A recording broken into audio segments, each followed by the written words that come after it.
Assalamualaikum warahmatullahi wabarakatuh. Salam kicau mania. Ketemu lagi di sini di channel Fatan Budi Manuk.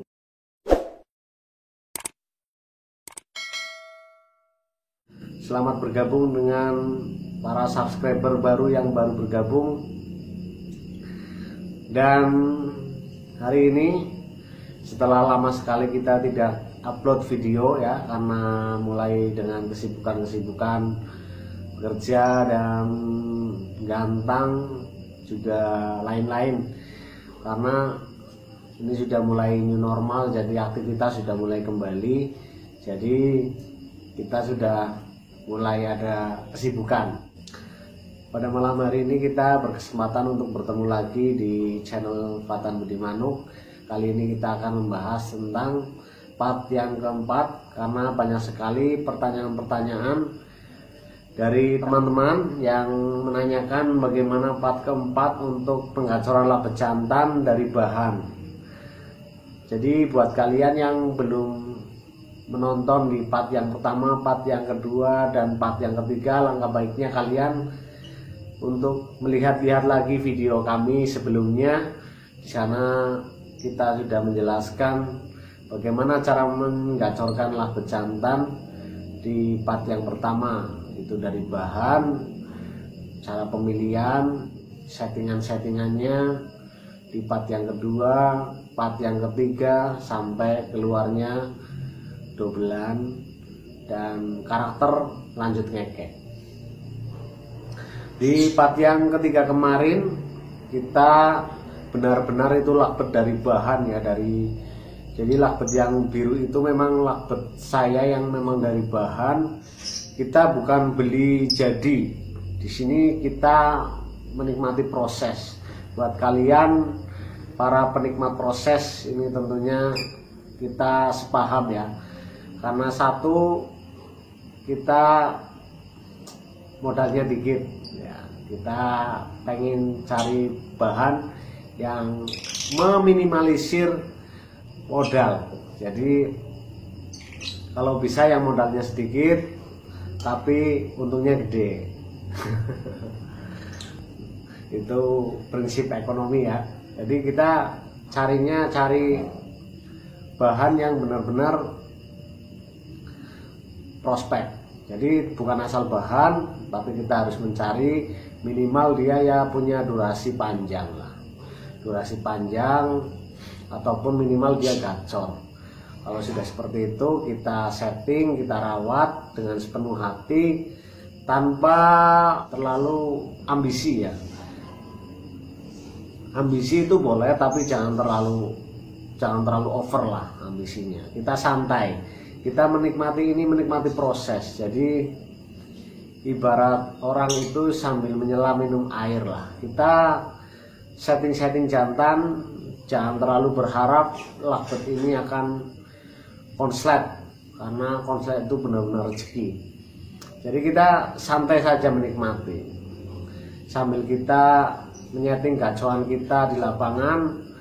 Kita punya lakbet jantan yang kita proses dari bahan, seperti itu aja. Jadi jangan berpikir bahwa lakbet saya ini akan konslet, akan laku ratusan juta. Itu mimpinya terlalu tinggi. Jadi kita santai saja. Jadi alhamdulillah, tidak jadi juga tidak apa-apalah, yang namanya juga kita pecinta paru bengkok, menikmati proses. Apapun yang terjadi, yang penting kita sudah berusaha maksimal. Itu aja. Dan lanjut ke materi, bahwa setelah keluarnya dobelan ataupun karakter lanjut ngekek, dia bunyi 2 kali, 3 kali, 4 kali, bahkan 5 kali. Tetapi dia hanya bunyinya ketika pagi hari saja mungkin. Atau mungkin dia bunyinya sehari baru sekali saja mungkin. Atau mungkin dia bunyinya hanya sore hari atau siang hari. Jadi di sini bagaimana langkah selanjutnya setelah ini? Sebaiknya setelah keluar dobelan seperti itu, entah itu bunyi 3 kali atau sekali dalam sehari, tapi bunyinya itu berulang-ulang, Jadi karakter lanjut ngekek itu bunyi sekitar 3 sampai 5 kali. Tapi setelah itu dia hanya ngeriwik. Setelah itu mungkin dia hanya tidur. Itu wajar. Labet-labet bahan itu memang seperti itu. Kita santai saja, kita nikmati saja. Ketika burungmu seperti itu, alangkah baiknya setelah kita merasa dia tidak lanjut ke gacor, setelah kita rawat dengan sepenuh hati, kita sendirikan, mungkin pakannya sudah kita turunkan, atau mungkin jemurnya sudah non jemur tapi masih ngeriwik, masih tidur, atau mungkin pakannya sudah polos tapi kok masih ngeriwik. Jadi di sini mungkin kalian akan merasa frustasi, dan itu semua kita rasakan juga. Setelah seperti itu, alangkah baiknya labet kalian itu kita mulai dijodohkan. Kita cari pasangan betina. Kalau menurut saya itu baiknya itu betina. Jadi kita cari pasangan, kita pasangkan. Setelah kita pasangkan, kita letakkan di sangkar kapsul. Kenapa di sangkar kapsul? Karena nanti biar birahinya itu tetap stabil di birahi bunyi. Jadi dia kalau di sangkar kotak, takutnya nanti birahi bunyinya itu akan ganti ke birahi kawin. Jadi bagusnya menurut saya itu setelah dijodohkan kita masukkan di sangkar bulat atau sangkar kapsul. Perawatan seperti biasa. Jadi pagi kita pisah dengan betinanya, dengan jodohannya kita pisah. Misalkan itu memang tidak dijemur, berarti memang tidak dijemur, tidak usah dijemur. Seperti itu. Kita sendirikan lagi. Kita sendirikan, nanti sore atau malam kita satukan lagi. Setiap hari seperti itu, bisa pagi kita petal, sore atau malam kita masukkan lagi. Seperti itu, sambil kita mulai beranikan diri bawa ke gantangan. Di gantangan pun nanti kita tidak usah beli tiket, kita cukup digantang di sisi lapangan ataupun di pinggir pedok, biar dia mulai merasakan suasana gantangan. Karena sekarang sudah mulai gantangan, itu sangat bagus. Kita mulai bawa ke lapangan, kita bawa kacauan yang lain, terus jantan yang kita setting ini kita beranikan diri bawa ke lapangan. Kalau misalkan sekarang kita bawa dengan undulannya, dengan jodohannya, kita bawa ke sana, kita pisah di lapangan, bagaimana reaksinya, apakah dia mau ngekek atau tidak. Kalau dia belum mau ngekek, besok lagi kita ganti pasangannya, kita pisah di rumah, kita bawa ke lapangan. Seperti itu. Nanti ketika burung tersebut masih seperti itu, artinya dia tidak ada perubahan ke arah konslet, alangkah baiknya kita mulai ternak saja burungnya. Kita ternak, kita masukkan kandang kotak.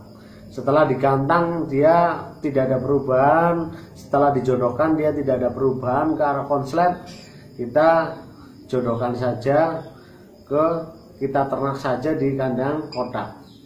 Kandang kotak kita kasih glodok, kita biarkan dia dulu.